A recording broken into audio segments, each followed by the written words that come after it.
आदिराजला आणि त्याच्या पप्पाला टिफिन करून दिले। नंतर घरातली कामावरून घेतले, किचन क्लीन करून घेतले आणि थोडा चहा घेतला। चहा पिऊन थोडा वेळ बसले।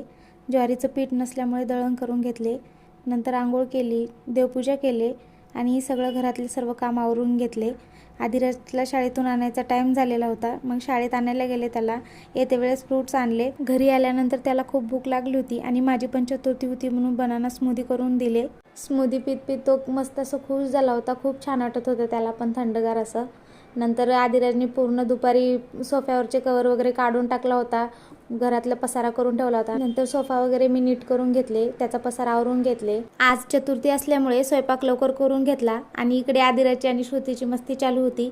त्यानंतर मोदक करून घेतलो। आदिराज पण आम्हाला मदत करत होता। श्रुतीने मोदक ते तळून घेतल्या। त्यानंतर सर्वांनी पूजा करून घेतलो, आरती केलो। नंतर आम्ही जेवण करून घेतलो। चला भेटूया नेक्स्ट व्हिडिओमध्ये। चॅनलला नक्की सबस्क्राईब करा। बाय।